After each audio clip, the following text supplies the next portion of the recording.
아멘. 우리 곁에 있는 자매 형제들과 이렇게 인사합시다. 당신은 하나님이 사랑하는 사람입니다. 당신은 하나님이 사랑하시는 사람입니다. 우리 이제 비기너들에게도 인사를 해야겠죠. 우리 오늘 이제 20살이 된 친구들을 바라보면서 우리 여기 두 분, 여기 한 분 있습니다. 당신은 하나님이 사랑하는 사람입니다. 축복해주며 말씀하겠습니다. 시작. 당신은 하나님이 사랑하는 사람입니다. 아멘. 잘 오셨고 앞으로 청년부에서 신앙생활을 즐겁게 했으면 좋겠습니다. 놀랐을 거예요. 중고등부 6년 동안 오규진 집사님이 찬양 인도하는 거 같이 찬양하고 최고권 목사가 설교하는 거 설교했는데 눈 떠보니 또 오규진 집사가 찬양 인도하고요. 최고권 목사가 설교를 하고 있습니다. 예, 여러분 변하지 않는 게 좋은 거예요. 네, 우리 같이 신앙생활 즐겁게 할 수 있으면 좋겠습니다. 오늘은 주연절 첫 번째 주일입니다. 예, 주연절 첫 번째 주일이자 주님의 수세 주일입니다. 어떤 분이 주님의 세수 주일이요 이렇게 물어보는데 세수 주일 아니고 주님의 수세 무슨 뜻이죠? 주님이 세례를 받으신 날을 기념한 날입니다. 그러면 주님 이 주연절은 언제 시작할까요? 바로 1월 6일 매해 1월 6일 이 바로 주현일입니다. 주현일은 무슨 뜻일까? 이제 주연절은 에피파니, 영어로 에피파니라고 하는데 이게 헬라어 단어 에피파네이아라는 말에서 나왔습니다. 그 말의 뜻은 드러나다. 그리고 감추어진 것이 밝혀지다 이런 뜻입니다. 무엇이 밝혀지고 무엇이 드러납니까? 하나님이 드러나신 거죠. 세상에 이제 어둠이 깔려 있고 세상에 하나님을 모르고 있을 때 하나님 스스로가 예수님의 몸으로 오셔서 하나님의 그 아름다우심을 하나님의 그 말씀들을 사람들에게 드러내게 하신 날, 이 바로 주연절 에피파니입니다. 하나님 입장에서는 하나님을 드러내신 거고요. 그럼 우리 입장에서는 이 주연절을 어떻게 지켜야 될까? 우리는 끊임없이 스스로를 드러내시는 하나님을 알아차리는 사투리네요. 알아차리는 절기. 알아차리는이 아니고 알아차리는 절기. 바로 이 주연절입니다. 하나님은 끊임없이 우리에게 자신을 드러내고 계세요. 하나님의 뜻을 말씀해 주고 계시고요. 하나님의 계획을 말씀해 주시고요. 아까 제가 처음에 여러분이랑 인사 나눈 것처럼 하나님이 너를 사랑해. 하나님이 당신을 사랑해 하는 하나님의 사랑스러운 음성을 끊임없이 우리에게 드러내고 계세요.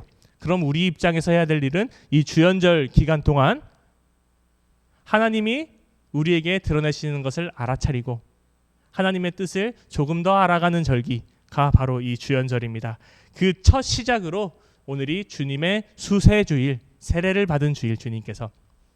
그리고 이 주연절의 마지막은 산상변모주일이라고 해서 이제 주님이 산에 올라가셔서 이제 그 분의 모습이 영광스럽게 변했다 하며 주님의 산상변모주일이 되고 그 다음에 이제 사순절이 시작되는 겁니다. 어떤 한 목사님은 이 주님의 수세주일과 산상변모주일의 공통점을 들어서 이 두 가지를 연결하는데 무엇이냐면 주님이 세례를 받을 때도 그리고 주님의 모습이 영광스럽게 변할 때도 한 가지 음성이 있었다라는 것입니다. 오늘 말씀 22절 한 번만 다시 띄워주실 수 있으십니까? 우리 22절 맨 마지막 줄 너는부터 하시느라까지 한 번만 같이 읽도록 하겠습니다. 시작. 너는 내 사랑하는 아들이라 내가 너를 기뻐하노라 하시니라. 아멘. 이 말이 주님이 세례를 받으실 때 하늘로부터 들렸고 그리고 주님이 영광스러운 모습으로 변할 때 그 영광스러운 모습으로 변하고 나서는 무엇이죠? 우리가 잘 아시다시피 예루살렘에서의 고난들이 시작되지 않습니까? 그러니까 이 목사님의 입장은 이거였습니다. 예수님도 겟세마네 기도에서 보면은 알 수 있는 것처럼 참 주저함이 되었고 하나님의 뜻을 위해서 자신의 삶을 바치는 것이 참 어렵고 무서운 일이었지만 예수님도 하나님의 그 음성에 끌려갔다는 거예요. 그 음성은 무엇이냐면 나를 끊임없이 북돋게 하는, 나를 끊임없이 동기부여하시는, 나를 끊임없이 안심시키시고 내게 용기 주시는 말, 너는 내 사랑하는 아들이라 내가 너를 기뻐하노라 라는 이 말씀으로 예수님은 그의 공생애를 살아가셨다라는 말입니다. 여러분 오늘 예배 시작하기 전에 제가 여러분에게 질문을 띄워놨던 게 있는데 여러분은 혹시 여러분의 삶에서 기억나는 누군가 나에게 했던 한마디가 있으십니까? 한번 잠깐만 기억해 봅시다. 아니면 나를 지금까지 있게 했던 한마디? 지금의 내 삶의 현장이나 이런데 내 전공이나 이런 걸 선택할 때 조금 결정적이었던 한마디들도 있을 수 있고요.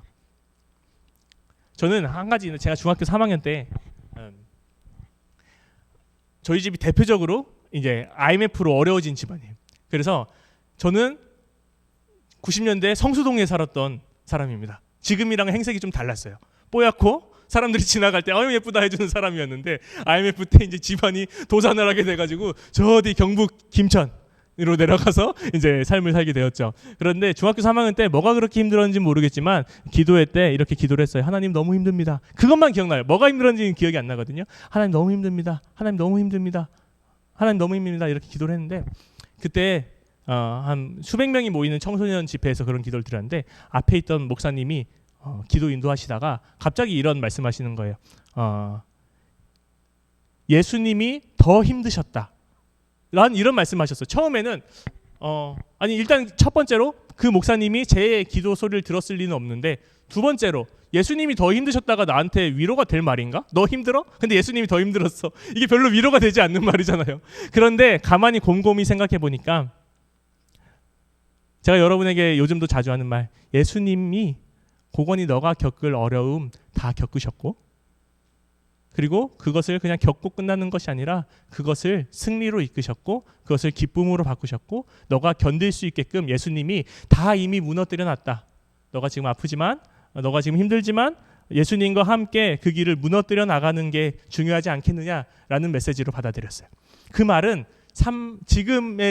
지금까지도 저를 움직이게 해요.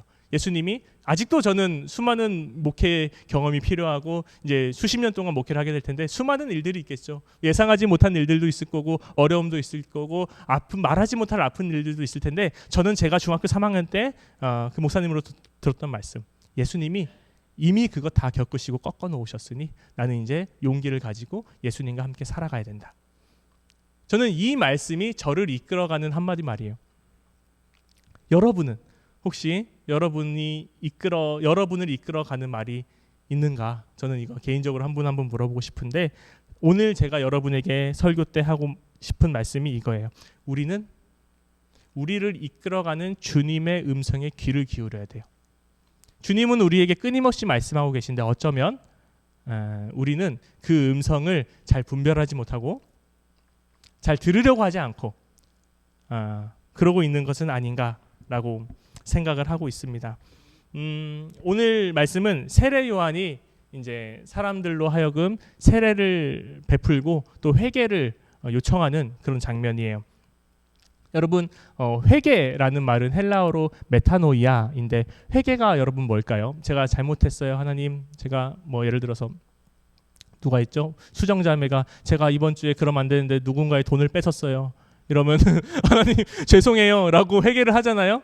근데 회개는 거기서 끝나는 게 아니고 앞으로도 돈을 뺏지 않는 것까지를 예수님은 회개라고 해요. 메타노이아라는 말은 방향 전환입니다. 마음의 뉘우침 정도가 회개가 아니라 군인들이 방향을 꺾어서 걸어가듯이 메타노이아라는 말은 우양우 같은 말이에요. 좌양자 같은 말이에요. 그래서 나의 삶의 방향을 바꾸는 것, 이것이 바로 메타노이아인데 예수님은 세례 요한은 세례와 이 회개가 같이 가야 된다라는 말이에요. 그래서 오늘 말씀에 보시면 세례를 받으러 나온 사람들에게 구체적으로 이야기합니다. 오늘 말씀 좀 볼까요? 15절부터 15절 앞에 있는 말씀들을 좀 보겠습니다.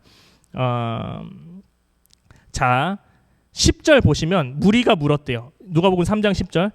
무리가 물었는데 우리가 무엇을 해야 됩니까? 세례받은 우리는. 그러자 세례 요한이 대답합니다. 옷 두 벌 있는 사람은 옷 없는 자에게 나눠줘라. 먹을 것이 없는 사람도 그렇게 해라. 그리고 그 다음 그룹 세리들이 옵니다. 세리들이 세례받고 싶어서 세례 요한님 그럼 우리는 뭐 해야 됩니까? 라고 이야기하자 세리들에게는 너희들 그 사람들에게 정당하게 부과된 것 말고는 더 거두지 말라라고 합니다. 14절부터 군인들도 물어봅니다. 군인들이 우리가 세례를 받으려면 무엇을 해야 됩니까? 라고 물어봅니다. 그러자 세례 요한이 이렇게 대답합니다. 군인들 너희는 사람에게서 강탈하지 말고 거짓으로 고발하지 말고 받는 급료 이상을 받으려고 하지 말아라. 세례 요한이 말하는 세례는 이처럼 자신의 삶의 자리에서 구체적인 삶의 변화, 구체적인 삶의 방향의 변화를 이야기하고 있는 거예요. 단순히 마음으로만 뉘우치는 것이 회개가 아니다. 세례받은 삶이 아니다라는 것이에요. 여러분은 만약에 여러분이 세례 요한에게 세례를 받으러 갔어요. 그럼 세례 요한이 여러분에게 구체적으로 무엇을 하라고 말씀할 것 같으십니까? 여러분에게 무엇을 하라고 하실 것 같으세요? 그거 고민하는 게 바로 세례고 회개예요. 우리는 그러므로 매주 회개를 하는 거예요. 우리는 한 번 회개했다고 끝나는 것이 아니라 끊임없이 내 삶 속에서 하나님께서 요구하시는 실체적인 습관들, 실제적인 변화들을 끊임없이 들어야 되는 거예요. 하나님, 나는 무엇을 바꿔야 됩니까? 나의 이런 일상적인 삶이 어디를 향해야 됩니까? 끊임없이 물어보고 끊임없이 그 방향으로 조금씩 0.1도씩이라도 우리의 삶의 방향을 주님께로 가는 것. 그것이 바로 세례이며 회개다라는 것입니다. 그러자 하나님, 제가 나의 삶을 조금씩이라도 하나님을 향해 가겠습니다라고, 거룩히 살겠습니다라고 다짐하는 사람들에게 그때 하늘에서부터 소리가 들린다라는 거죠. 너는 내 사랑하는 아들이고 너는 내 기쁨이다라는 겁니다. 사랑하는 신함교회 청년 여러분, 우리는 끊임없이 회개하고 끊임없이 방향 전환을 해야 됩니다. 어느 방향으로요? 거룩한 방향으로요. 거룩한 방향이 실제적으로 무엇인지 모르겠습니까? 그렇다면 우리는 어느 방향으로 가야 되냐면 주님의 음성이 들리는 곳으로 우리의 방향을 끊임없이 바꿔야 됩니다. 내 삶 속에서 주님이 요청하고 계신 곳, 주님의 그 사랑스러운 음성이 들리는 곳, 그곳으로 우리의 삶을 조금씩 바꿔야 됩니다. 주님이 이쪽에서 말씀하고 계시면, 이쪽에서 나를 사랑한다라고 말씀하시면 나의 삶을 이쪽으로 바꾸고요. 주님이 이쪽에서 말씀하고 계시면 나의 삶을 이쪽으로 바꿔가면서 나의 삶이 끊임없이 거룩한 방향으로 바뀌어지는 것, 이것이 세례받은 사람, 회개하는 사람에게 합당한 삶의 모양입니다. 지난주에 제가 여러분에게 이야기했습니다. 저는 여러분이 주일에 오늘처럼 정성스럽게 예배 잘 드리는 것도 너무나 중요하고 감사하다고 생각하지만 여러분의 삶의 방향, 여러분의 위크데이가, 여러분의 평일이 얼마나 거룩하게 살아가고 있는가, 얼마나 주님의 음성을 향해 가려고 노력하고 있는가, 저는 이거에 좀 더 관심이 있어요. 그렇게 살아보면서 이렇게 살아봤는데 잘 안 되네요, 이렇게 살아봤는데 이번 주도 돈을 뺏어버렸네요 하면서 주일에 모여서 이야기 나누고,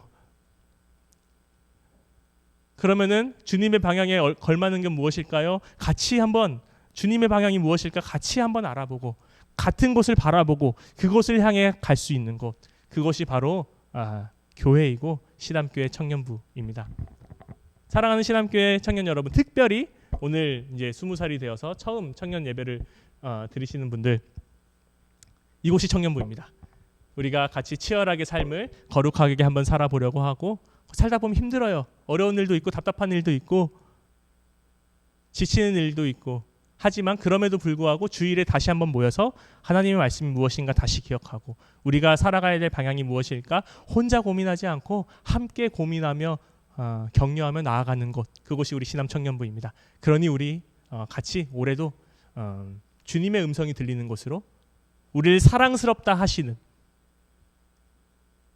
우리를 이용하는 수많은 음성들이 아니라 우리를 사랑스럽다 하시는, 그리고 너는 내 기쁨이다 라고 말씀하시는 그 사랑의 음성을 향해 걸어갈 수 있는 그런 저와 여기 모인 신함교회 청년 여러분 한 분 한 분 될 수 있기를 간절히 주님의 이름으로 축원합니다. 오늘 주신 말씀 기억하면서 함께 침묵으로 기도하겠습니다.